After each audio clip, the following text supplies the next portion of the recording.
Assalamualaikum warahmatullahi wabarakatuh. Alhamdulillahi wa kafa, wassalatu wassalamu ala rasulillahi al-mustafa wa ala alihi wa ashabihi ahlut tuqa wal wafa. Alhamdulillah adalah kata yang paling pantas kita ucapkan, adalah kata bersyukur kita pada hari ini karena Allah Subhanahu wa taala masih memberikan kita banyak sekali nikmatnya, baik nikmat kesehatan, nikmat kesempatan, terkhususnya lagi nikmat iman dan ketakwaan kita. Salawat dan salam tak lupa pula kita kirimkan kepada Nabiullah Muhammad SAW, Nabi dan Rasul yang telah berhasil dan telah berjaya membawa umatnya dari zaman gelap gulita menuju zaman terang benderang. Teman-teman ETC TV dimanapun berada, pada kesempatan kali ini kita akan sama-sama membahas bagaimana sebenarnya hakikat puasa itu. Berpuasa bukan hanya sekedar untuk menahan rasa lapar dan haus saja. Tujuan berpuasa yang sebenarnya adalah untuk mencapai tingkat ketakwaan kita kepada Allah Subhanahu wa taala. Orang yang bertakwa kepada Allah Subhanahu wa taala ialah orang yang senantiasa istiqomah beribadah kepada Allah Subhanahu wa taala, sehingga keimanan di dalam dirinya senantiasa terupgrade. Dan selain dia istiqomah beribadah kepada Allah Subhanahu wa taala, dia juga selalu berusaha menjauhkan dirinya dari segala bentuk maksiat, baik itu maksiat yang lahiriah maupun batiniah. Teman-teman yang dirahmati Allah Subhanahu wa taala, berpuasa, banyak sekali orang di luar sana yang berpuasa. Bahkan setiap tahunnya, setiap mendapati bulan Ramadan berpuasa. Bahkan di luar bulan Ramadan pun dia selalu melaksanakan puasa-puasa sunnah, baik itu puasa Senin Kamis, puasa Syawal, dan puasa Ayyamul Bid maupun puasa-puasa lainnya. Namun tanpa disadari, banyak juga orang yang terjerumus ke dalam dosa saat dia berpuasa. Salah satunya ialah dosa menggunjing, dosa menggibah, bahkan dosa yang tanpa ia sadari dapat menggugurkan pahala puasanya. Rasulullah SAW bersabda, "Kam min sha'imin laisa lahu min siyamihi illa al-ju'i wal atash." Betapa banyak orang yang berpuasa, namun tidak mendapatkan pahala puasanya, kecuali hanya mendapatkan rasa lapar dan rasa haus saja.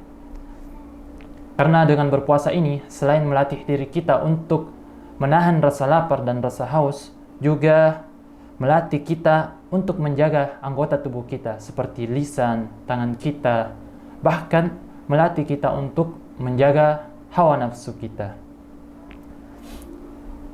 Hadis yang diriwayatkan oleh Bukhari, Rasulullah bersabda, "Man lam yad'u qaul zuri wal amal bihi, falaysa lillahi hajatun fi an yad'a ta'amahu wa syarabahu." Barang siapa yang tidak meninggalkan perbuatan ataupun perkataan yang haram, perbuatan ataupun perkataan yang dilarang oleh Allah Subhanahu wa taala, maka Allah tidak menginginkan atau Allah tidak memberikan pahala atas aktivitas meninggalkan makan dan minum yang dilakukannya atau puasa. Syekh Muhammad Salih Al-Utsaimin rahimahullah mengatakan,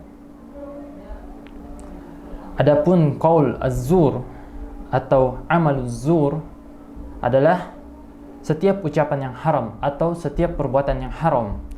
Ucapan yang haram di sini adalah mencela, menggibah, menggunjing, berdusta, bahkan mengadu domba. Sedangkan amal az-zur, perbuatan yang haram, diantaranya penipuan, khianat, baik khianat dalam jual beli maupun melaksanakan riba. Nah, ini termasuk qaul dan amal az-zur, perbuatan yang diharamkan oleh Allah Subhanahu wa taala. Dan makna Allah tidak menginginkan atau Allah tidak akan memberikan pahala dijelaskan oleh Ibnul Arabi dalam kitabnya bahwa setiap perbuatan atau setiap perkataan yang sia-sia, perkataan yang diharamkan oleh Allah Subhanahu wa taala, maka Allah tidak akan memberikan pahala puasa baginya. Jadi tanpa kita sadari kadang kita menggibah saudara-saudara kita, kita menggunjing maupun menfitnah saudara-saudara kita, itu menjadi salah satu penyebab gugurnya pahala puasa kita. Teman-teman yang dirahmati Allah Subhanahu wa taala, puasa juga berfungsi sebagai tameng, berfungsi sebagai perisai bagi kita umat muslim. Hadis Rasulullah SAW, "As-siyamu junnah, fala yarfas, wala yajhal, wa imru'un qatalahu, aw syamatahu." As-siyamu junnah, fala yarfas, wala yajhal, wa imru'un qatalahu, aw syatamahu, falyaqul inni shaim. Puasa itu adalah perisai. Maka janganlah seorang yang berpuasa mengucapkan ucapan yang kotor, dan janganlah bertindak bodoh.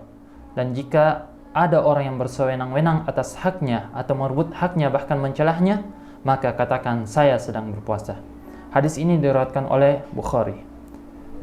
Nah, ini salah satu fungsi puasa bagi kita umat muslim adalah untuk menjadikan tameng, menjadikan perisai bagi kita ketika ada orang yang menggunjing kita, ada orang yang mencela kita, bahkan orang yang ingin mengambil hak kita, maka kita tidak boleh melawannya dengan amarah. Kita tidak boleh melawannya dengan rasa benci, tetapi kita cukup berkata inni shaim, saya sedang berpuasa. Teman-teman yang dirahmati Allah Subhanahu wa taala, hakikat puasa yang sebenarnya ialah puasa yang menghasilkan ketakwaan. Sebagaimana firman Allah Subhanahu wa taala, "Ya ayyuhalladzina amanu kutiba alaikumusiyam kama kutiba alal ladzina min qablikum la'allakum tattaqun." Wahai orang-orang yang beriman, telah diwajibkan kepada kalian berpuasa. Di dalam firman Allah Subhanahu wa taala ini, Allah mengkhususkannya di puasa di bulan Ramadan, sebagaimana yang telah diwajibkan sebelum kalian agar kalian bertakwa. Nah, inilah tujuan utama dari ibadah puasa, agar kita bertakwa kepada Allah Subhanahu wa taala. Di sisi lain, selain kita bisa merasakan penderitaan saudara kita yang kurang mampu, yang mungkin dalam sehari mereka tidak bisa makan. Nah, disinilah Allah menguji tingkat kesabaran dan ketakwaan kita. Apakah setelah kita berpuasa kita masih berlari-lari dalam beribadah, atau mungkin kita bahkan meninggalkan ibadah-ibadah yang telah kita lakukan di bulan puasa.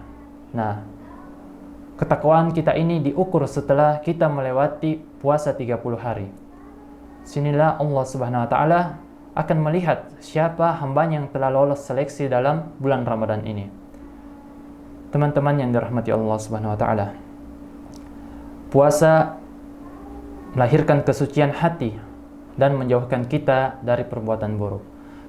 Mungkin ini saja kultum singkat yang bisa saya sampaikan. Lebih dan kurangnya mohon dimaafkan. Akhirul kalam, nun wal qalami wa ma yasturun. Assalamualaikum warahmatullahi wabarakatuh.